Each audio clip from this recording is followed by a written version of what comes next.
2020 թվականի սեպտեմբերի 27-ի առավոտյան ժամը 7:10-ի սահմանում Ադրբեջանը լայնածավալ հարձակում սկսեց Արցախի հետ շփման գծի ողջ երկայնքով, կիրառելով օդային և հրթիռային հարվածներ։ Ադրբեջանական զինուժը Թուրքիայի ակնհայտ աջակցությամբ և վարձկան ահաբեկիչների ներգրավմամբ սկսեց ռմբակոծել նաև Արցախի խաղաղ բնակավայրերը, այդ թվում մայրաքաղաք Ստեփանակերտը։ Նույն օրը Հայաստանում և Արցախում հայտարարվեց ռազմական դրություն և ընդհանուր զորահավաք։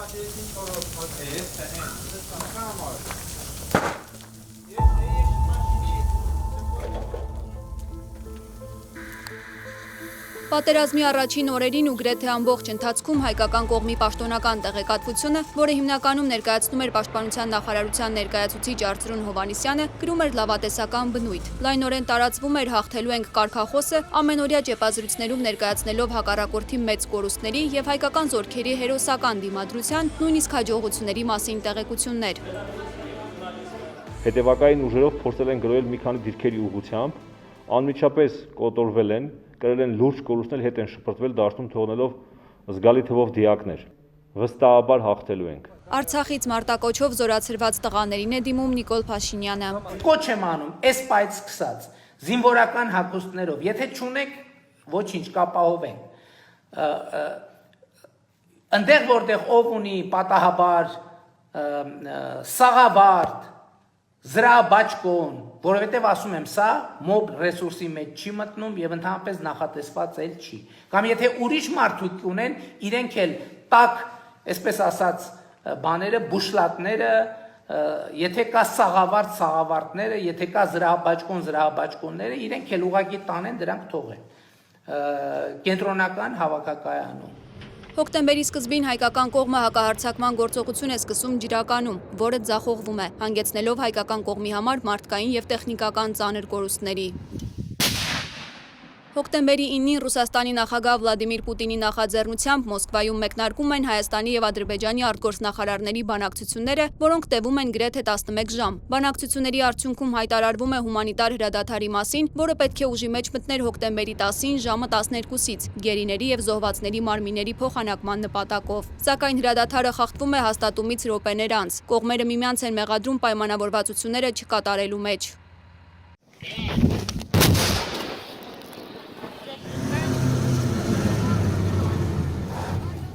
Հրադադարի ձախողումից հետո մարտական գործողությունները վերսկսվում են նոր թափով։ Ադրբեջանը հայտարարում է Հադրութ քաղաքի գրավման մասին, ինչը հայկական կողմը համառորեն հերքում է մի քանի օր շարունակ, պնդելով, որ քաղաքի համար մարտեր են ընթանում։ 10 օր անց Ֆրանսիայի նախագահ Էմանուել Մակրոնի միջնորդությամբ հայտարարվում է հումանիտար հրադադար հաստատելու երկրորդ փորձի մասին, որը պետք է ուժի մեջ մտներ հոկտեմբերի 18-ի կեսգիշերից։ Նախորդի նման այս հրադադարը ևս խախտվում է ուժի մեջ մտնելուց գրեթե անմիջապես հետո։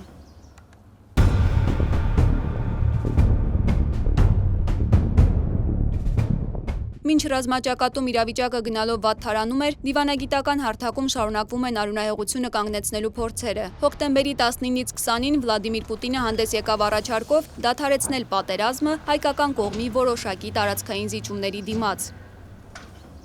В целом мне удалось убедить президента Алиева в том, что можно прекратить боевые действия, но обязательным условием с его стороны было возвращение беженцев, в том числе в Шуша.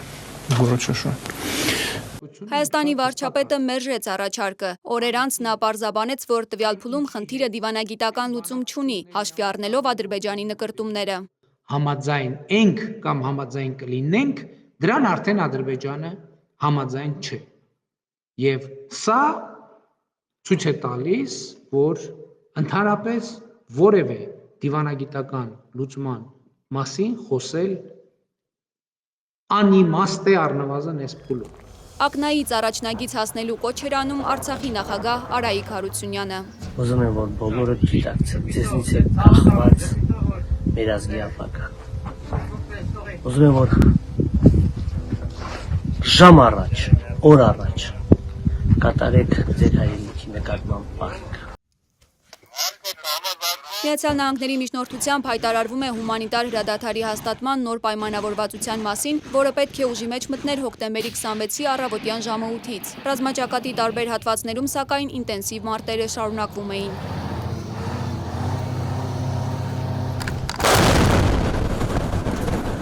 Ադրբեջանական կողմը շարունակում է հրետակոծել Արցախի խաղաղ բնակավայրերը, մասնավորապես Մարտունու եւ Ասկերանի շրջանների գյուղերը։ Հերթական հումանիտար հրադադարը խախտվում է րոպեներ անց։ Ադրբեջանական կողմը հրետանային կրակ է բացում հայկական դիրքերի ուղղությամբ։ Հայկական կողմը խոստովանում է ադրբեջանական ուժերի Վարանդայի, այնուհետև Որոտանի եւ հարակից բնակավայրերի գրավման մասին։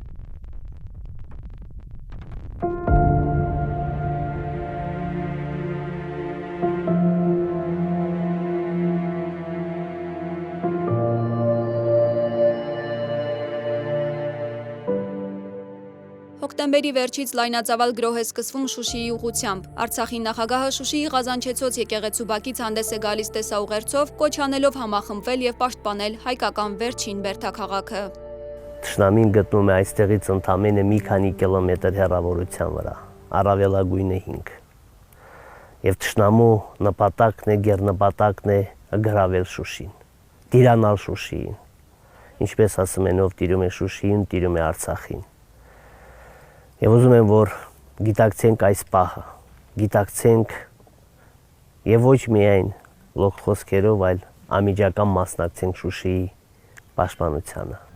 Այս օրերին մարտերի հիմնական թատերաբեմը դառնում է Շուշիի Քարինտակ հատվածը։ Հայկական կողմի պաշտոնական հաղորդագրությունները շարունակում են պնդել, որ Շուշին անառիկ է եւ բոլոր գրոհները հետ են մղվում։ Սակայն իրականում ադրբեջանական դիվերսիոն խմբերին հաջողվում է մտնել քաղաք եւ մարտեր վարել քաղաքի ներսում։ Շարունակվում է նաեւ Ստեփանակերտի եւ Շուշիի հրթիռակոծությունը։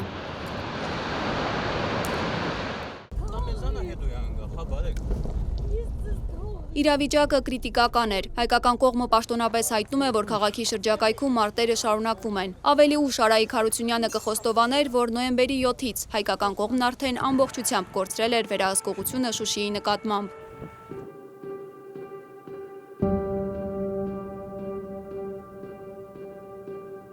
Եռակողմ համաձայնագրի նախօրեին Արծրուն Հովհաննիսյանը ֆեյսբուքյան իր էջում գրում է. «Շուշին չի ընկնելու, հայոց բանակը մինչև վերջ կռվելու է Շուշիի համար»։ Նույն օրը Արցախի նախագահի խոսնակ Վահրամ Պողոսյանը գրում է, որ Շուշին ամբողջությամբ դուրս է հայկական ուժերի վերահսկողությունից, սակայն վարչապետ Նիկոլ Փաշինյանը պնդում է. Շուշիի համար մարտերը շարունակվում են։